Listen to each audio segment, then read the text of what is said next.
Good morning, friends. Today, I've got something really exciting to show you that we don't get to see a whole lot, but they are interesting when you come across them. So we're gonna be looking at a system that was installed 2 years ago, and it has a sand mound installed. Now, these are innovative systems that are used for areas and houses that have not so great soil or maybe some high water table issues to deal with the sewage. Now, a sand mound is very expensive, but there's a little bit that you have to know as far as maintenance and what not to do. So we're gonna go ahead, drive on over there on this beautiful rainy day and go take a look, make sure everything's working, check out the tank, the pump chamber, and the mound itself. So let's get over to it.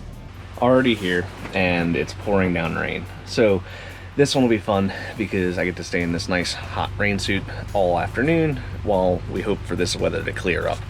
Definitely not what I expected, but it is what it is. The weather only said it was gonna be a 30% chance of rain, but I guess I drew the short straw and then we got 100%. So it is gonna be a fun time. We've got everything set up for testing the well, but I'm gonna take you with me while we take a look at what's going on here because we're already off to an interesting start. Why do I say that? As soon as I walk up to the house, I can see that the alarm panel is lit, and that's definitely not what you want to see. So let's go take a look at the side of the house and I'll show you what I'm talking about. And hopefully we can figure out what's going on. Usually whenever you see an alarm, it's because something such as the pump is not actually doing what it's supposed to do. So as we walk up, we can see the alarm sitting right here. This light should not be lit. What's going on is this is only going to happen to light up when we got a problem at the pump itself or something with the pumping system, such as the high water alarm going off and telling us that we've got a problem. This is never what you want to see because that means we're potentially running into the risk of having a backup in the house and or somewhere else in the yard. So what we're going to do is we're going to unscrew this and then we're going to go take a look at the actual septic system itself. Hopefully, by doing that, we're able to get a better idea of exactly what's causing that light to be lit. So we can see we have our sand mound sitting over here. This is going to be the sand mound for the septic system. That's what deals with the water.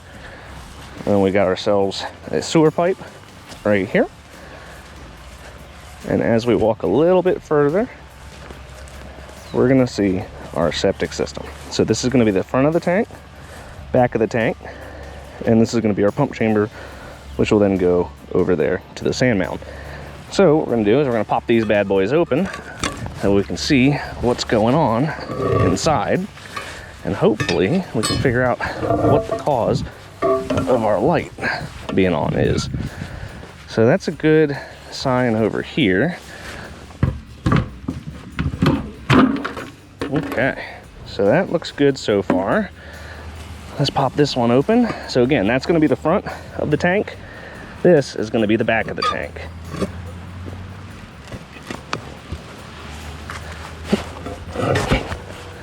Oh, that one's giving us a little bit more trouble.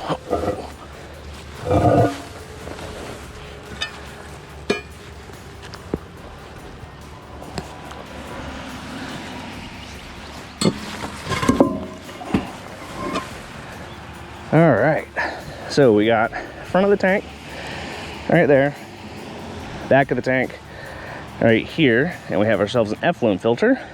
We'll pull that out in a minute. Next, we're gonna pop open our pump chamber.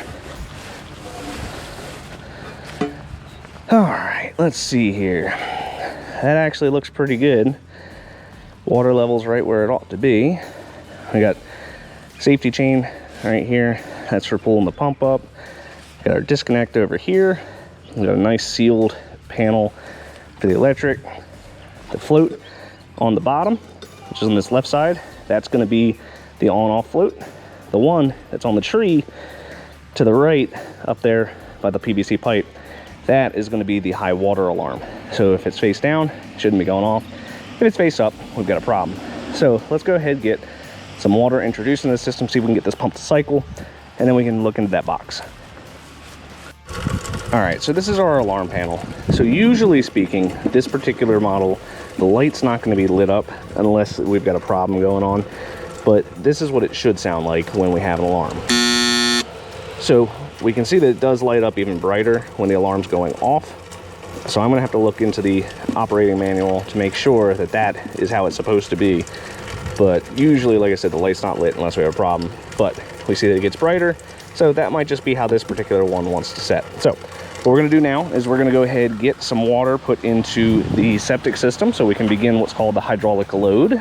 And the reason we wanna do that is so we can see if the septic system is taking water correctly. So the first thing we're gonna wanna do is we're gonna wanna take this here hose and a bucket, just like so. And then we're gonna take our cell phone and we're going to start a stopwatch while we fill said bucket. So we'll go ahead and pop open our timer. The rain's messing me up here. So we'll go ahead and start that. Come down here, grab this bad boy, and then we'll start filling the bucket. And then the reason we want to know how much water is coming out of this hose is so we know how much water to put into the system. Now, obviously it's raining, so we don't want to get super crazy with this, but we basically want to make sure that we can get the pump to cycle naturally and to also make sure that everything is working from the house to the tank. So how we're going to do that is there's going to be an identical white pipe like that one by the foundation. And so what we're going to do is we're going to take this hose, stick it into that white pipe, and see, does the water get where it's got to get. Now we can see that the water is a little bit discolored, not terribly uncommon for this area. Oops, we're losing our hose a bit. So we're sitting at about 42 seconds to fill that bucket. So that'll be 60 divided by 42 times 5 because it's our 5-gallon bucket. This is going to be 7.14 gallons per minute. So we want to get to about 225. It's going to be about 31 minutes of run time to get that volume of water. So what we're going to do is we're going to put this into the sewer pipe and start our stopwatch with our phone. So I like to clean off this a little bit before we get going. All right, we just stick her down in there, and in a few seconds we should see this water flowing to the septic tank itself. All right, we're walking up to the septic tank now. We don't see any water flowing just yet, but we should. There it is. Beautiful. See, as you can tell, by the time we walk back over to the tank, the water we were introducing was flowing just fine, and it doesn't look like it's carrying too much solids, which is good, meaning this stuff's not getting trapped in the pipe. That's what we want to see. So we should see the water work its way from over here to this side, and then it'll work its way all the way around to this side. So in a few seconds, we should start hearing water fall into the pump chamber. Now, this is a 2-year-old system. So we're gonna have a 2-chamber system to clarify the liquid. So if we look at the scum layer, which is that stuff sitting on top, and then we go to the second chamber and we look at the scum layer over here, there's a distinct difference between the two. In the middle, there's a little wall that's called a baffle. It's going to be very similar to the two on either side, except for this one's going to be concrete and it's going to have a PVC pipe just like this one right there. So what'll happen is you flush a toilet, all that water will come down through the pipe into that front baffle right there. The heavy stuff will fall to the bottom, that's your sludge. The lighter stuff, fats, oils, grease, toilet paper, stuff like that, will stay at the top. That's your scum. That's all the stuff that we see sitting right here. So the front baffle, its job, slow everything down so that way the water isn't disturbing the sludge inside of here and kind of stirring it up. So this will be your primary area for solids to fall out of suspension. Just think about it as your primary clarification. The baffle in the middle prevents the scum, the floating stuff, from getting out into the next chamber. But the problem is, no matter how good you take care of this tank by pumping it, any of the additives, toilet paper, all that good stuff, you do have the risk of a little bit of that debris going from here to over here. The purpose of the second chamber is so that way that little bit of debris that went from the first chamber to the second chamber gets clarified again over here before it works its way to the pump chamber. So the same concept happens where the heavy stuff falls to the bottom, lighter stuff stays to the top, and basically it's just a second tank in front or after the first tank. Now you can do this with 2 tanks individual of one another, but it's way easier and way cheaper to have a 2-chamber tank that's designed for that specific application. Then our last step is that effluent filter, which is this gray little fella right down here. That's going to go into the baffle and prevent any of the debris that's left over from the second chamber getting into the pump chamber. And the purpose of that is that little bit of debris that works its way over into the pump chamber is going to get pumped out and into our sand mound over there. The issue with that is that you could have all sorts of debris and sludge plugging up the really tiny pipes inside of your sand mound. So let's go look at the sand mound real quick. So when we're looking at this, we're going to see it's a very large mound. What you want to do in the very beginning is you walk around and just take a peek at everything. Make sure everything is where it ought to be. We can see that this is just housing the turnip, which is that little fella. Basically, if you took that off, the pump cycles, water should shoot up about 18 inches into the air. And that's also how you're going to clean out the laterals. Now, you're going to see that there are two on either side. So we got one here and one here. Basically, underground, we're going to have a series of little pipes that are going to be connected to a manifold. So what'll happen is the pump will pump the water up and into that manifold, which will then pressurize these little pipes, which will then dissipate that water into the full area. Now, we see that we got ourselves quite a bit of pipes over here. Might need to get the wrench to open that one up, but we'll come back to that. Basically, what will happen is you're gonna have one of these be an observation port like this one, where you should be able to pop this open and see if it's wet or if it's dry. All right, if it's holding any moisture, that's a problem. That tells us that we've got an issue with the drainage in the system. So these should be our turnips, but we'll grab the wrench, open that up in a second, and actually see what we got going on. So the next step is we're gonna walk around the perimeter and just make sure everything looks good. Nothing's super wet. Nothing's getting crazy on us. We don't see any standing water, any really gnarly areas or anything like that. So we're gonna do a little walk around this. These are generally 30 foot by 60 foot. So they're kind of large and they take up an entire backyard area.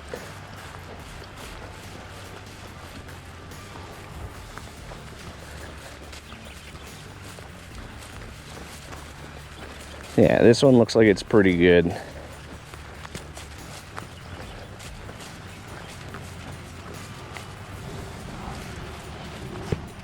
The next question you might be asking yourself, well, what does a sand mound do? Like, why do we even need this in the first place?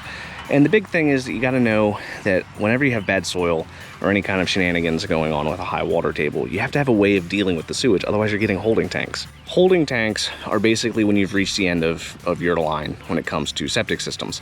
Essentially what it is just going to be two tanks back to back, usually about 3,000 gallons in total. And every toilet you flush, every sink that you run, all that water gets stuck in the tanks, and then you have to pump it out basically every 4 to 6 weeks. It's very expensive, very tedious, and very annoying because now you have to be paying attention to how much water you're actively using at any given point in time throughout the entire tenancy of your house.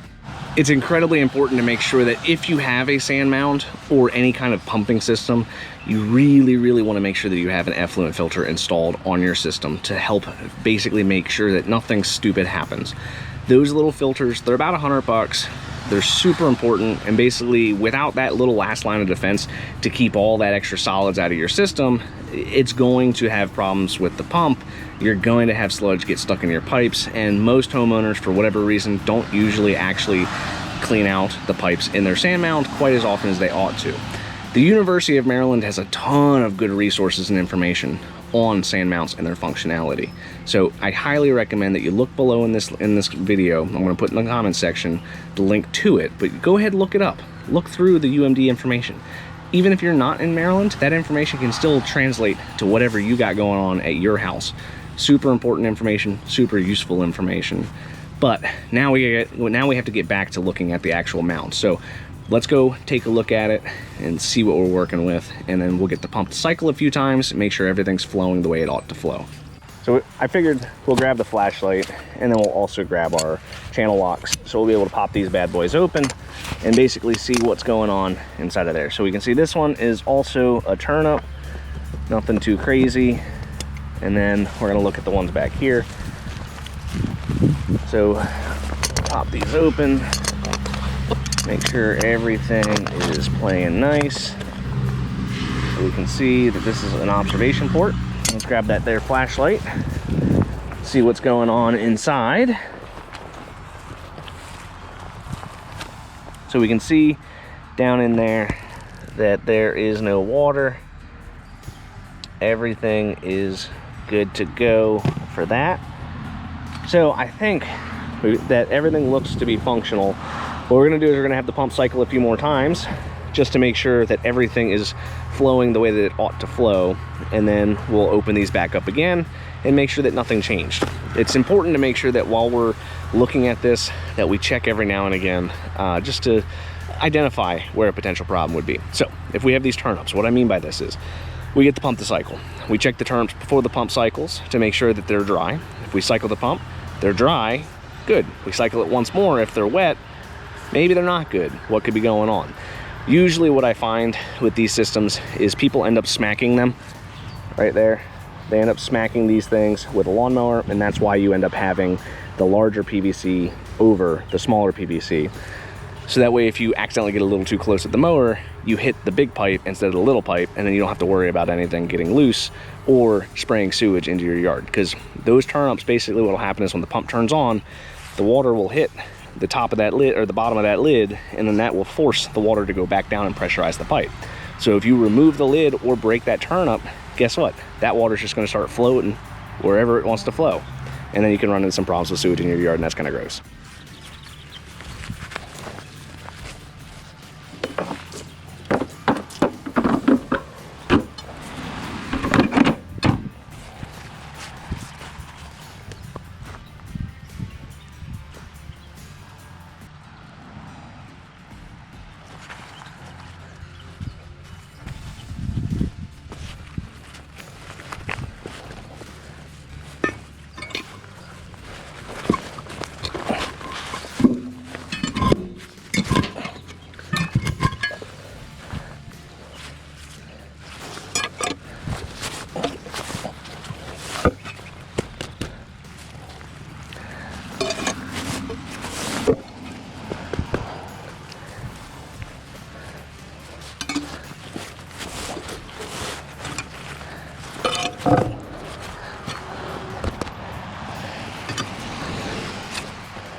Now I've had a chance to get everything cleaned up. I think that we had a pretty good run of things. This system looked like it was working, did everything it was supposed to do. Obviously it's brand new, so we kind of expected that to be the case. But with these sand mounds, usually what happens is somebody smacks something with a lawnmower, causes some damage. You might not notice it until it's too late. As you saw with this one, they had a lot of extra weeds kind of growing up around those turnips. And the reason why is they were probably just being cautious and not trying to hit anything with the mower or the weed whacker. So it's very common to see a little bit of overgrowth over top of those pipes. Now, sand mounds are not super common. There are some cities and some spots in the state of Maryland, and I'm sure the same thing with your state or your locality, to where there's going to be pockets of towns and cities that pretty much everybody's getting a sand mound. Doesn't matter where you are. So like the house I'm at right now, all 6 of the neighbors you can see in their yards, each one has a sand mound. They just have some really bad soil in this particular city. Almost everybody, as soon as you say the name of the city, they're like, oh yeah, no, septic's not good over there. That's sometimes how it is, right?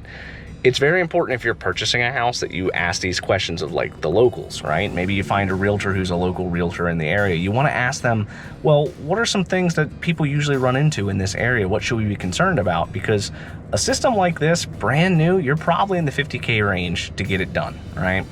Alone, those sand mounds are at least 20,000 plus. They're not cheap. They're very expensive, much more expensive than a drain field. So you really, really want to do your best to avoid having to install one of them. Now, the benefit of this system being so young is you should still have another 20 years before you really have any problems, as long as you stay on top of pumping it, maintaining it, flushing out those lines from time to time. And if you don't, that's when you're gonna have some problems. So hopefully you got some value out of this. Hopefully you learned a little bit of something from this. If you did, hit that like button, hit subscribe. I have more videos posted every day on the World of Well and Septic, and I look forward to talking to you guys tomorrow.